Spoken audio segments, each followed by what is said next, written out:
Tonight, we go back to a land where mountains trembled, where the earth cracked open under the weight of sin, and where a woman stood between salvation and destruction. She lived beside a prophet of Allah, ate with him, walked with him, prayed behind him, yet in her heart she carried a darkness even her husband could not see. When pure angels descended as honored guests, she betrayed her own home, whispered their arrival to a nation drowning in filth, and sealed not only the fate of an entire people, but her own. Her name was Wāliha, the wife of Prophet Lūṭ, عليه السلام. A woman mentioned in the Qur'an, not for faith nor for righteousness, but for the most terrifying form of betrayal. Stay with us, because what happened to her was so severe, so catastrophic, that Allah made her story a warning until the end of time. Before we begin, make sure to subscribe and tell us where you're watching from. Your support helps these stories reach hearts across the world. The earth had seen corruption before, but never like this. There were towns where people lied, kingdoms where people stole, and nations where arrogance blinded leaders, yet none of them sank as deeply into darkness as the city of Sodom. It was a place where shame died, where decency was mocked, and where sin was not hidden but celebrated. Men stood in open gatherings, committing acts no nation before them had ever imagined. They walked the streets without modesty, laughed at purity, and boasted about their desires as if rebellion itself were a badge of honor. The air felt heavy, thick with the stench of moral decay, and every night the echoes of their wickedness rose toward the sky. Into that world, Allah sent a man of purity, Prophet Lūṭ, عليه السلام. He was a stranger among them, yet a mercy to them. With a heart soft as rain and a voice steady as truth, he stood in their marketplaces, their gatherings and their homes, calling them back to the path every human soul is born upon. He reminded them of their nature, of the dignity Allah placed between a man and a woman, of the honor found in marriage and modesty. His words were gentle but firm, like a lantern in a storm. Fear Allah, do not disgrace yourselves, return to what He created for you, he pleaded again and again. But the people scoffed. They pointed at him, mocked him, laughed in crowds, and spread whispers behind his back. You forbid what we enjoy, they said. You want to change our way of life, leave us to our desires. Day by day, their arrogance grew. The more he warned them, the more they sank into their filth, gathering in groups where shame had no place, practicing their sin openly with pride, creating the first culture in human history to institutionalize immorality as entertainment. It was not just a sin they fell into, it became their identity. And inside the home of Prophet Lūṭ, عليه السلام, another trial was quietly unfolding. His wife, known in Israeliyat as Wāliha, watched him preach, watched him warn, watched him cry for his people. But instead of her heart softening, it hardened. She was surrounded by the culture of Sodom, and slowly she began to prefer it. The laughter of the wicked pleased her more than the tears of her husband. The gatherings of the shameless appealed to her more than the purity he preached. When Lūṭ عليه السلام spoke of repentance, she felt burdened. When he spoke of morality, she felt resistance. When he spoke of Allah's wrath, she felt doubt. She lived beside a prophet, ate with him, walked with him, shared his home, yet in her chest was a heart drifting further and further from the light he carried. Outwardly, she remained his wife. Inwardly, she leaned toward the people who mocked him. While he stood alone in the night praying that Allah would guide his people, she sat quietly remembering the festivals of corruption, the gatherings of sin, the excitement of Sodom's unrestrained darkness. Prophet Lūṭ عليه السلام saw a nation drowning and stretched his hand to pull them from the edge. His wife saw the same darkness and chose to step closer to it. And long before a single stone fell from the sky, long before the earth turned over, Long before the angels descended, her heart had already begun its descent toward the fate Allah would later seal in the Qur'an. She lived in the home of a prophet, yet her heart beat for a people drowning in sin. Wāliha, the wife of Prophet Lūṭ ﷺ, carried a secret battle inside her chest that no one could see. To the world, she was the wife of a righteous man, a woman honored by the home she belonged to. She walked beside Lūṭ ﷺ in public, greeted his guests, and lived under the same roof where revelation echoed and mercy descended. But beneath that quiet exterior, behind her soft gestures and familiar routines, her soul leaned toward a very different world, the world outside her door, the world of Sodom. Every time Lūṭ ﷺ called his people to purity, her heart tightened. Every reminder of Allah's commands felt like a burden she did not wish to carry. She heard the warnings, the pleas, the reminders of accountability and punishment, but instead of trembling in fear or softening toward truth, she recoiled. The purity he preached felt suffocating. The boundaries he set felt like chains. And the more he called his people to righteousness, the more she longed for the noise, the laughter, the reckless freedom of the corrupt gatherings she had once enjoyed. In the streets, she found the attention and approval her heart desired. The wicked welcomed her. They spoke to her as one of their own. They joked with her, shared stories with her, and whispered rumors in her ear. She carried their secrets and protected their wickedness. Slowly, her loyalty shifted. She began to belong more to the people of Sodom than to the man chosen by Allah. What they celebrated, she admired. What they practiced, she defended. And what Lūṭ ﷺ condemned, she silently despised. Inside her home, she hid her true feelings well. She smiled when needed. She nodded when expected. She maintained the appearance of a prophet's wife, respectful, composed, obedient. But inside, her heart had already crossed a dangerous boundary. She did not simply disagree with her husband's message, she rejected it. She did not merely struggle with the path of righteousness, she resented it. She did not only pity the people of Sodom, she sided with them. And then came the most dangerous part of her inner conflict, her quiet hatred for her husband's mission. She felt that his purity separated her from the world she loved. His warnings brought fear into a place where she wanted excitement. His discipline brought silence where she wanted noise. To her, he was not a savior. He was an interruption, a barrier between her and the sinful comforts she desired. So she played both sides, the obedient wife in the home of a prophet, the silent ally of a corrupt nation that spat in Allah's face. And in this dual life, she sealed her fate long before the angels ever descended. The Qur'an does not mention her by name, but it gives her a title more terrifying than any name. Kanat min al-ghabirin. She was among the doomed, not because she sinned publicly like her people, but because she betrayed the truth privately while living beside a prophet. She chose darkness over light, rebellion over guidance, desire over revelation. And Allah recorded her betrayal as a warning that the heart which leans toward corruption, even in the house of a prophet, walks alone into destruction. Night had fallen over Sodom, but its darkness was nothing compared to the darkness in the hearts of its people. In the distance, along the dusty road that led into the doomed city, 3 travelers appeared, men of extraordinary beauty, faces unlike anything the people of Sodom had ever seen. Their features were pure, their presence dignified, their steps calm and deliberate. They looked like travelers seeking shelter, but they were not men at all. They were angels, messengers from the Lord of the heavens and the earth, sent with a mission that would shake the ground beneath Sodom until not a trace of it remained.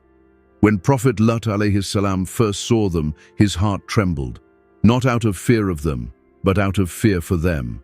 He knew his people. He knew their wickedness.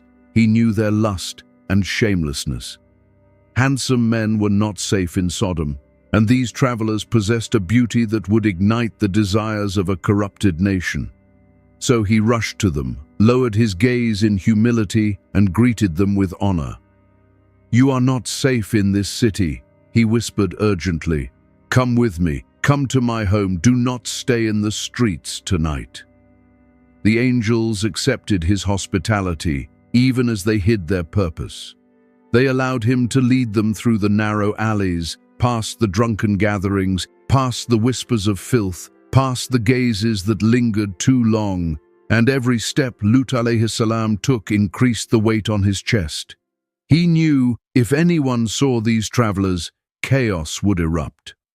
The people of Sodom were not like other nations who respected guests. They hunted them.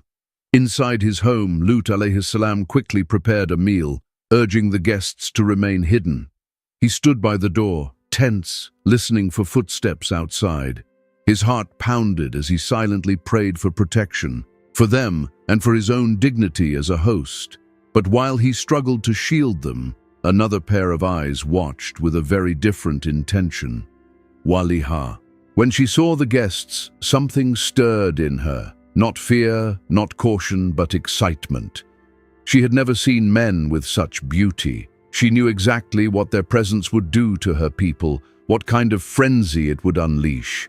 And instead of feeling horror, she felt a twisted satisfaction. In her heart, a dark opportunity formed, an opportunity to gain favor with the wicked ones she admired, to bring them news that would thrill them, to feed their desires just as they fed hers. Lūṭ alayhi salam moved anxiously, trying to hide the guests, whispering for calm.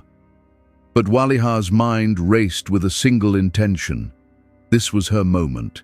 She slipped away, silently, unnoticed by her husband. Whether she whispered through the door, whether she lit a signal, whether she simply left the home and ran to her people, Allah knows best. But the result was the same. The people of Sodom heard the news. There are strangers in Lūṭ's house, men unlike any we have ever seen. The spark was lit. The disease of their hearts erupted like fire. And with one treacherous act, Wāliha placed herself on the side of a nation Allah had already destined for destruction. What came next? The pounding on the door, the mob rushing in madness, the shouts, the chaos, all began with the choice of one woman who lived in the home of a prophet, but belonged to the darkness outside. The doom of a nation began the moment she betrayed her own doorstep. She moved through the house like a shadow, silent enough that even a prophet would not sense the storm forming behind him. The angels sat inside as honored guests, their beauty veiled yet still radiant enough to shake the corrupted hearts of Sodom if ever they were seen.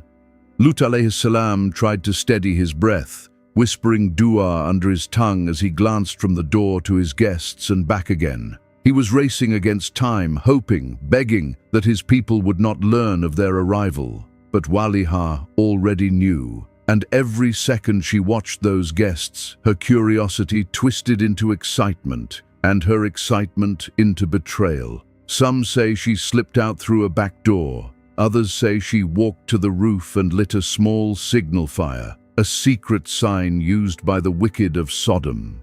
And some narrations say she simply went outside and whispered to her neighbors, who whispered to theirs, until the entire city pulsed with dangerous hunger. Whatever the method, the message was clear and deadly.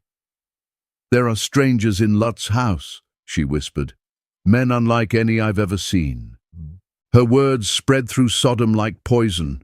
In dark corners and crowded gatherings, in alleys and meeting places, the people paused, then rushed. Their hearts, diseased with desire, pounded wildly in their chests. They did not question whether the news was true. They did not hesitate. They stormed toward the house of a prophet as if answering the call of their lust. Within minutes, the silence of the night shattered. Lūṭ alayhi salam heard them before he saw them, footsteps thundering, voices rising, laughter echoing with wickedness. And then came the pounding, fists slammed against his door, bodies pushed against the walls. The home trembled under the weight of an entire nation demanding something filthy, something unspeakable, something no human being should ever desire. "Bring them out to us," they shouted. "Send your guests to us. We know they are inside." Lūṭ alayhi salam stood at the door, trembling, not from fear for himself, but from shame. The sanctity of his home was being violated, the purity of his guests threatened. He cried to his people with a voice filled with agony, "These are my guests. Do not disgrace me. Fear Allah. Is there not a single righteous man among you?" But the people pushed harder. The mob grew louder. Their depravity drowned out every word of truth. Inside the house, Wāliha watched it all unfold and felt no regret. She had chosen her side, and it was not the side of her husband, nor the side of the angels, nor the side of Allah. Her betrayal was complete. The Qur'an later describes her deed with a single devastating word, khānathuma. She betrayed them. This betrayal was not adultery, it was far deeper, far darker. It was the betrayal of faith, of mission, of loyalty to a prophet of Allah.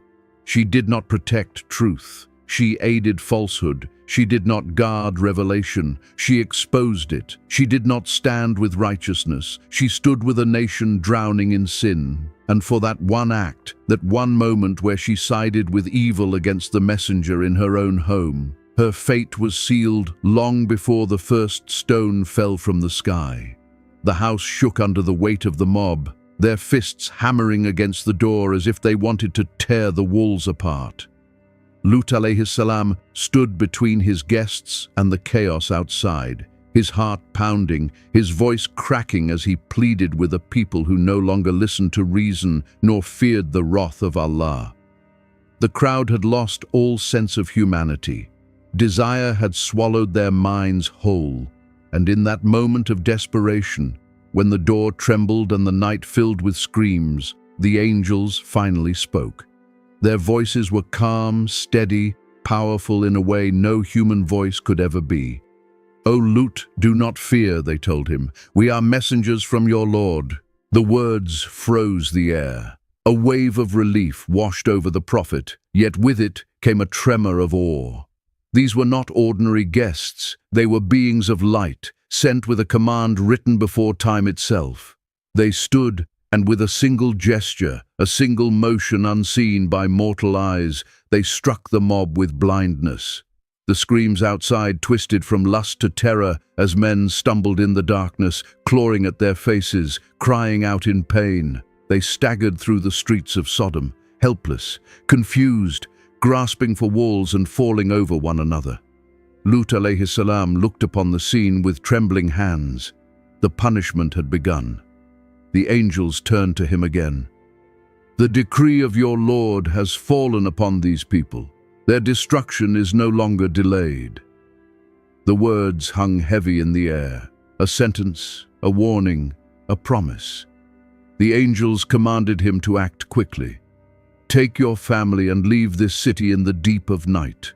Move without hesitation, and do not look back. Not one of you." The command was simple, but it would reveal every heart, pure or corrupt. Lūṭ alayhi salam rushed to prepare his home.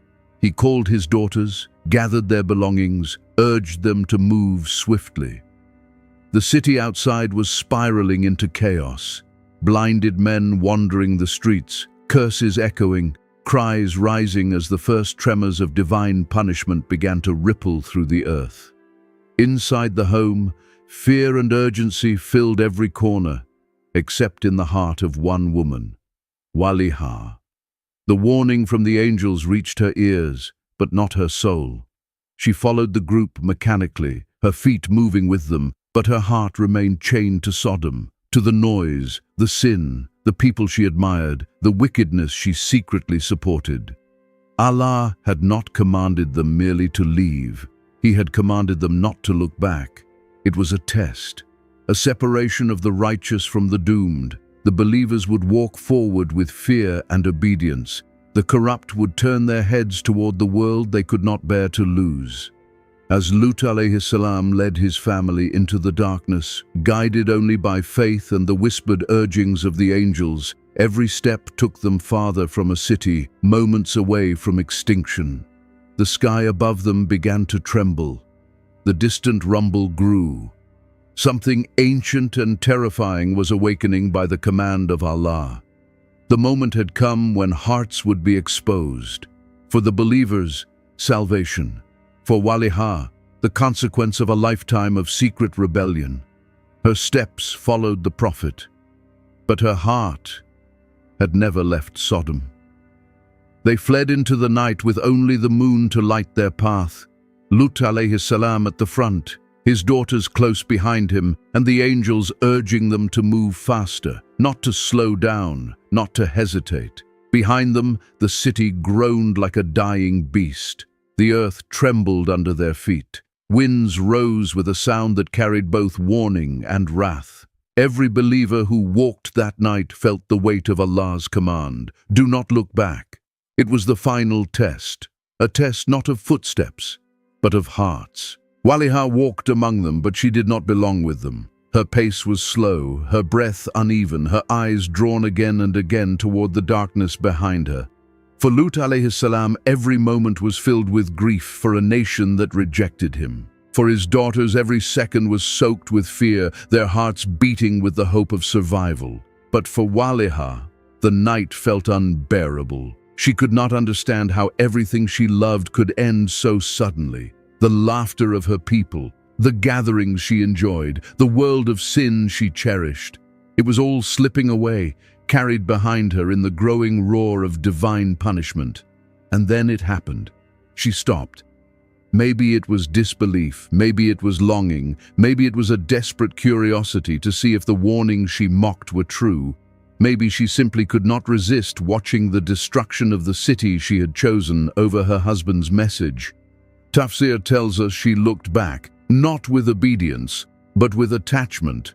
Her heart betrayed her feet. She turned her head towards Sodom in the moment when the gates of the heavens opened. A stone, marked and chosen by Allah, descended from the sky with terrifying precision. It struck her where she stood, silencing her forever. The shock froze her body. The fear seized her soul. And then the earth beneath Sodom convulsed with a force no human had ever witnessed. In a single divine command, the angel Jibril alayhi salam lifted the entire city on the tip of his wing, higher and higher, until the people of the lowest heaven heard the screams of their animals. Then he flipped it upside down. The land that once stood tall fell upon itself with a crushing roar. And before the dust could settle, the sky rained stone after stone, sigil, baked clay missiles sent with accuracy known only to Allah. They fell upon every corner of the ruined city, upon every home, upon every sinner, upon every soul that rejected purity and mocked their prophet. Not a single one escaped, except those who walked with Lūṭ alayhi salam. And Wāliha was not among them. Her fate was sealed the moment she chose corruption over truth. The moment she chose a doomed nation over the Prophet in her own home. Qur'an 66:10 would forever record her legacy, not by name, but by judgment. A woman who betrayed her Prophet and gained nothing from the righteousness she lived beside. Her story became a warning until the end of time, that proximity to guidance means nothing if the heart walks toward darkness. Her story did not end in the ruins of Sodom. It lived on, carried through scripture, preserved by the words of Allah himself, recited on tongues across continents and centuries. While the stones of sigil buried her people, and while her own life ended in the darkness she chose, her memory became something far greater than the tragedy of a single woman. Allah immortalized her story in the Qur'an, not to shame her, but to warn humanity, a warning so sharp, so necessary, that it stands beside the stories of the greatest prophets. Allah did not mention her by name. He did not describe her appearance, her age, or the details of her life. He gave her no identity except the one she earned, the woman who lived with a prophet but did not live by his truth. And that alone was enough for her place in history. The wisdom is terrifying in its clarity. Being near a prophet does not save a corrupted heart. You can live beside truth and still choose falsehood. You can hear revelation daily and still walk toward destruction. You can sit at a table with a messenger of Allah and remain untouched by guidance. Her story proves that proximity is not piety and that salvation is not inherited. It is earned through obedience, sincerity, and submission. Her betrayal was not the betrayal of a wife against her husband. It was something far more dangerous, the betrayal of faith. When Allah described her as one who betrayed, the betrayal was not in marriage but in allegiance. She sided with those who mocked Allah instead of those who served Him. She protected a sinful nation instead of standing with divine truth. She hid guidance and supported corruption, and for that, her fate became a lesson carved into revelation. Allah preserved her in the Qur'an to show us that betrayal in belief destroys a person more deeply than betrayal in love. Hearts die long before bodies do, and her heart had died long before a stone ever touched her. But her story did not stand alone. It became a mirror for every generation, proving that when a society normalizes sin, corruption spreads like wildfire. When immorality becomes entertainment, when shamelessness becomes culture, when truth becomes mocked, and when prophets are ignored, civilizations collapse from within. Sodom was not destroyed simply because of one sin. It was destroyed because sin became identity, arrogance became law, and purity became a stranger. And through the fall of Wāliha, Allah shows us that destruction does not begin with cities falling or stones descending. It begins when hearts turn away from the light they once knew. So her story stands as a warning, echoing through time. A heart that chooses darkness will carry its own ruin. A soul that follows corruption will walk into its own grave. A person who stands beside truth but refuses to embrace it will find no shelter when punishment arrives. And the final lesson Allah gives us, the lesson hidden in her fate, her betrayal, her destruction, is simple, eternal, and terrifyingly true. Purity protects, darkness destroys, not from the outside, but from within.